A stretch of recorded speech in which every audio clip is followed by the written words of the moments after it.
Welcome to our lovely future humans, our 5D collective. To those of you mystic, spiritual, and mindful who on this full moon might have tuned into our other episode, might have not, but here we have a lovely practice for you with discerning. So, number one, you know the famous life will always make you suffer kind of deal? Okay. Truth, or do you find that the fallback loop supports people who are in That's not funny, but yeah, collapse or the fake performing stuff. So the sympathetic energy, which means doubling down on your survival mode, on your energy. It's all distress, not you stress. So life is an inevitable cycle of into the unknowns for those of us who are part of the 5D collective, which is why we pivot.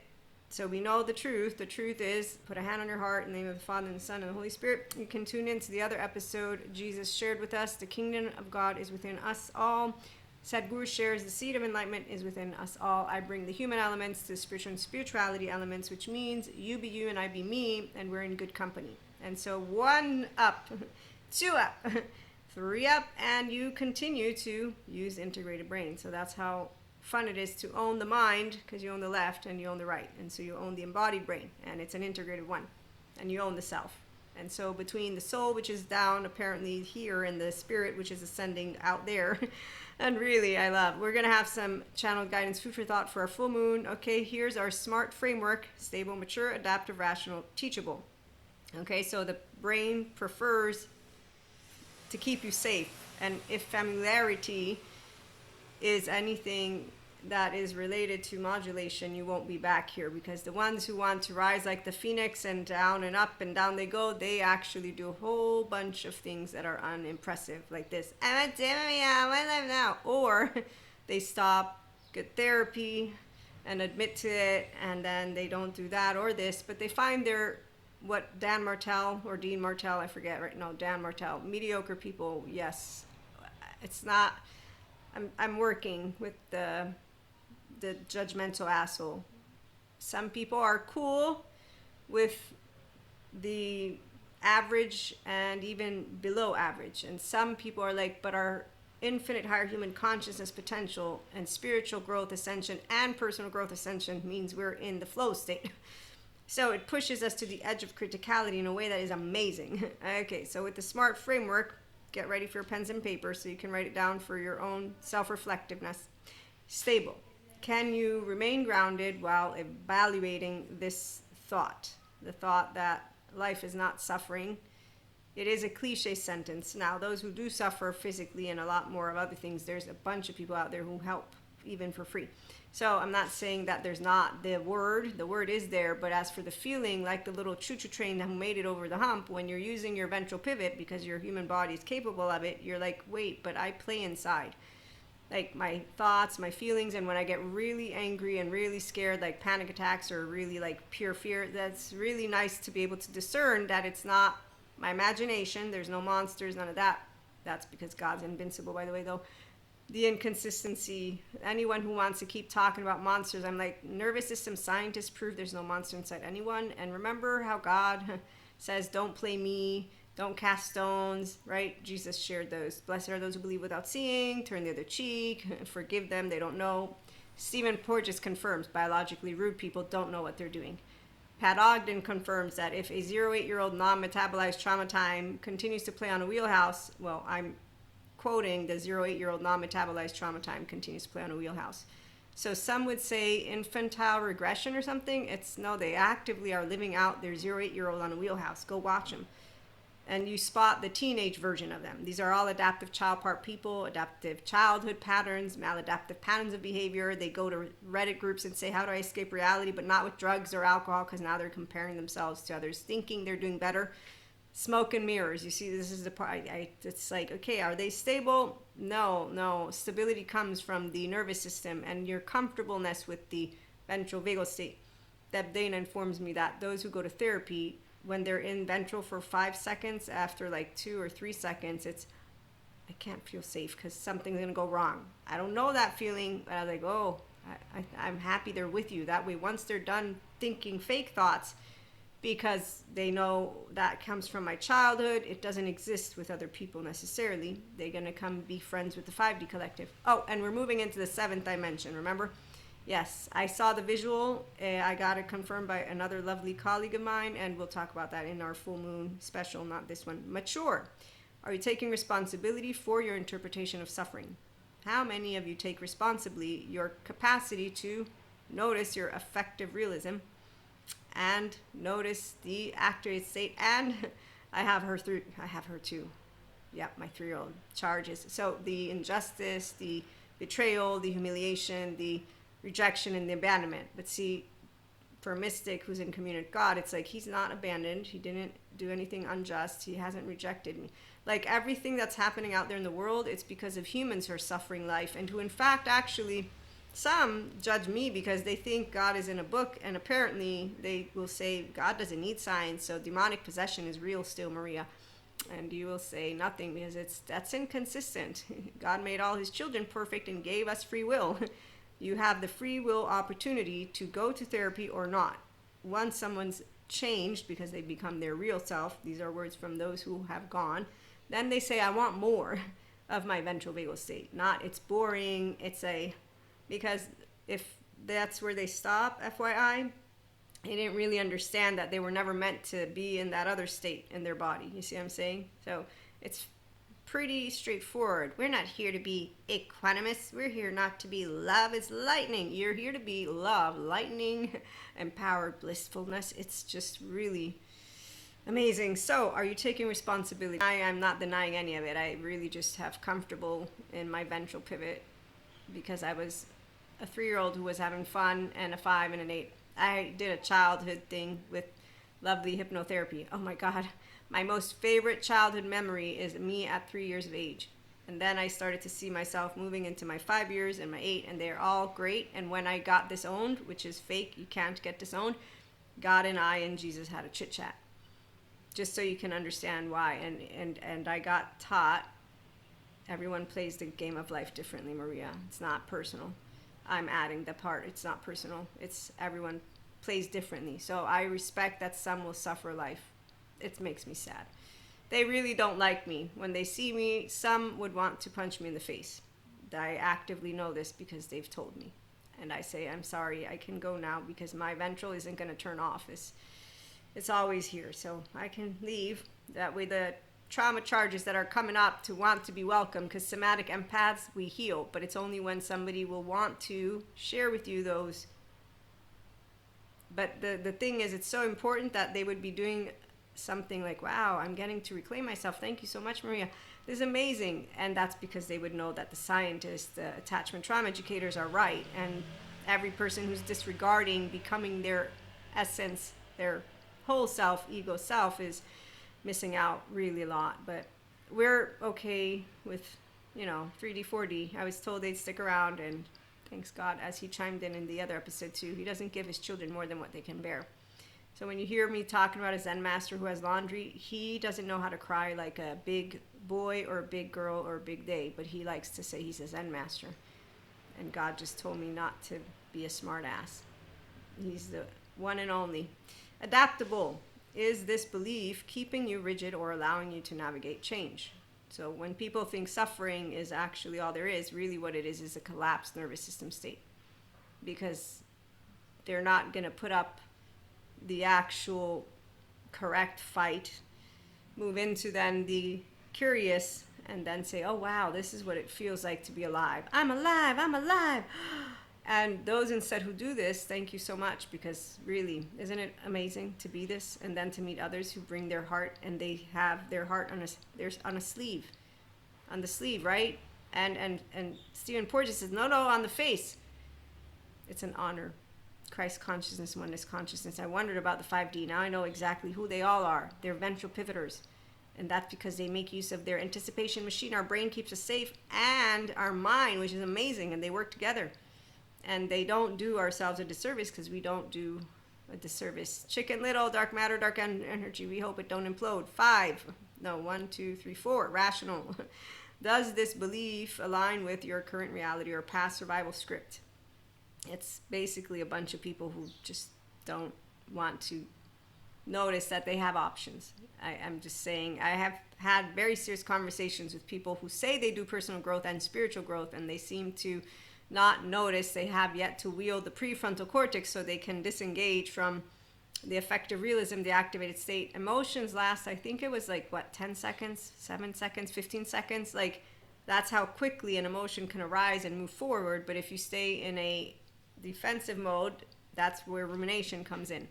People who are cut off from Purusha Parakriti, pure consciousness, pure energy. Yeah, I have a lot of different ways I bring in the spiritual elements and then say, here's the human stuff. So when you have your left, you put your left foot in, it's the talker. And your right foot in, it's the feeler. And you shake it all about. You do the hokey pokey and you turn yourself around. Teachable. What is this suffering? Attempting to teach you about your current alignment.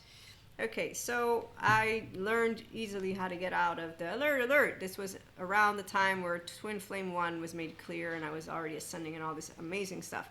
And so when you are aware of the opportunity that God gives you of this one and only life, and my name's Maria in this lifetime, but I have an original name and I'll be back in the future, you don't think you have to believe in my mystic spiritual embodiment. No, you can believe whatever the fuck you want about that. We're not looking for justice because we are the ones who create it. We leave a legacy behind. We're not disillusioned or distanced from objective reality. Thanks, Neil deGrasse. You hold the fort down real well. So when matter is flesh, no one's it. When you see the spiritual bypassers who are somatic bypassers, well, that's a fun group that I'm being chimed into again because he's definitely wanting me to keep moving forward. Who's he? God. And you can talk about the feminine element and Akash and Source. All of the stories, I bring them all in. Kali, Shiva, Krishna Lila. I say Kali is the Shiva is nothingness, and Krishna Lila is in the name of Father and Son and Holy Spirit. It's my prefrontal cortex, and so you put your left foot in and your right foot in and you shake it all about, hey, thoughts, what's up? I don't want to do diet. I don't want to do, wow. And I got intrigued. This was 3 days before beginning a nutritionist diet. By the way, I have another checkup coming up.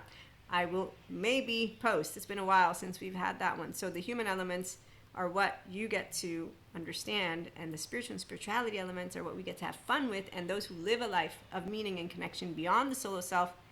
Thanks, Dr. Daniel Siegel, for the definition that was given to you, a man of science who was invited to a spirituality conference because you lived that life. And that's a life that you might be living too, especially if you're still here, because apparently the short attention span of people, I'm not impressed, but I have been told about epistemically lazy people, and I'm not impressed because I'm like, you have 24 hours. I cannot believe you don't want to learn anything. But that's the situation that I need to remind myself of, is my temperament and my personality patterns. And so as a very intense and sensitive human being, I'm like, walk like an Egyptian. And that's called self-regulation skills, children. But that's because my 3-year-old is my happiest memory, 5, 6, so I didn't get broken, you see? And no one can tell me, shame on you, Maria, in a way of me. I'm sorry, I didn't realize that I'm not dumb, but sometimes I can be dumb. So anyways, long story short, some of us never give up on that which is love because we don't give up on that which is ourselves, because authenticity is this. And it's not, oh, come pat me on the back, make sure you tell me I did a great job. No, it's more of, some of us are quirky and okay with it, like the Smurfs and the Care Bears. And some of us are going to be okay with Gargamel and Grumpy Bear. Grumpy Bear is part of the Care Bears kind of deal. So, but when people stay into their modulated embodiment, they become the seaweed from Ursula's cauldron in The Little Mermaid. In fact, they sacrifice like Odin and I, and there's your ruminating again. Because when you're obsessed about something to the point of where you don't notice that self-loathing, gut-wrench, torn apart is still a part of the equation, it's actually ignoring the signs. I saw a sign. Oh, and here, in case you don't tune into that other episode, because this one is a really good and very important quote. Because, see, I'm a smart consumer, and sometimes I'm ignorant. So once I make some mistakes, I can learn things, right? And so you learn with joy. You're like, thank God I found out that lithium batteries are really bad to store in warm places. Some would say, Maria, that's really stupid. How did you not know at 46 years of age? And I'll say, you know what, you're right, but I'm an ignorant person when it comes to all of that stuff. So I need help. but I'm not suffering it or thinking I'm a dumbass in a way. Okay, so this is what empowered confidence. You own your sovereign blueprint. You own your nervous system. You do personal growth, spiritual growth because it's fun to do. You want to be with people who are intellectually and emotionally mature, because otherwise it sounds like you're with a bunch of teenagers that became grown up, and now they all look like Gargamel eventually because they get grumpier by the minute, and they look out there and say, you're all delusional, and you think, well, not really, but hey, you know what, it's fine. We can be whatever you want to be. Okay, so whatever liberates our spirit without also giving us mastery over ourselves is destructive. Thank you, Johann Wolfgang von Goethe. And then we have, let's see, do I want to read this? Who is this? The greatest piece of folly is that every man thinks himself compelled to hand down what people think they have known. See, compelled. If you have compelled urgency, that's that part of really, really wanting to share.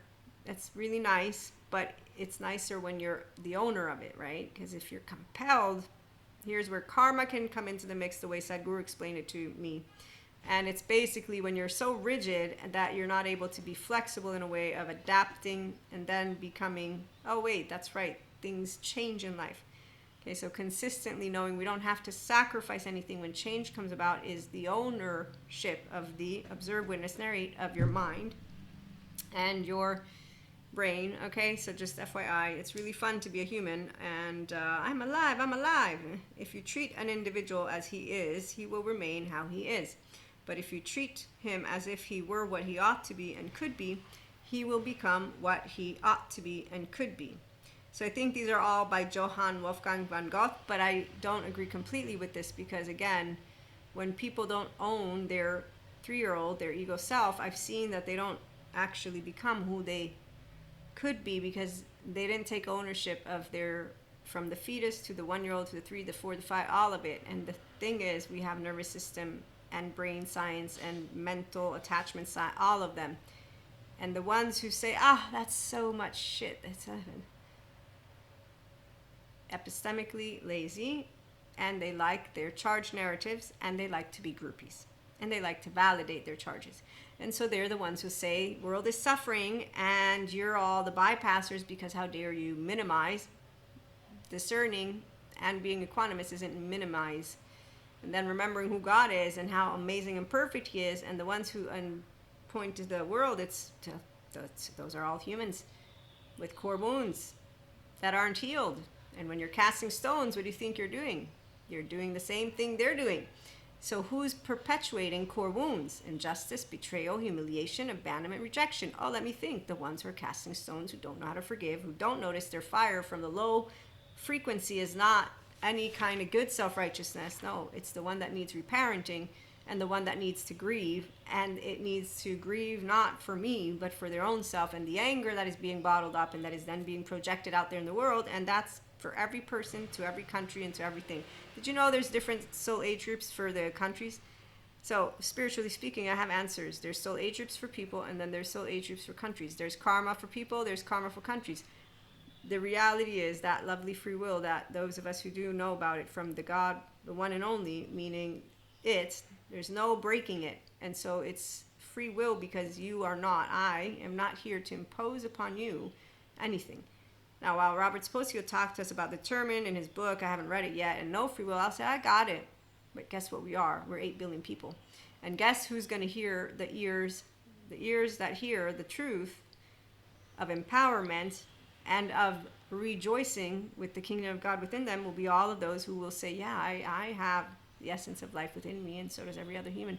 It's called humble, not only humble beginnings, but humble life. And so to remember that we never walk in anyone's footsteps, but to tell us that every human has to have core wounds, every human has to suffer, every human has to, all of these things that I continue to hear bypassers, go have fun with your pain, because if that's the one thing that's motivating you, it's unhealthy fear. It has nothing to do with God, spirit, source, or any of spirituality, let alone of humanity. It has everything to do with your ego's journey, and allow those who will bow down to you and continue to perpetuate these ridiculous sentences that which they may. That's how I subjectively feel and think about that, which is anyone who's following around a cliche sentence with all the amazing attachment trauma educators out there, whether this spiritual or mystical or mindful. If they haven't figured it out, that means they're denying themselves the truth, and that's the one thing you can't do, is tell someone that truth. When found it hard to believe, the first is life, when the answer to something that is scientific is it's bullshit.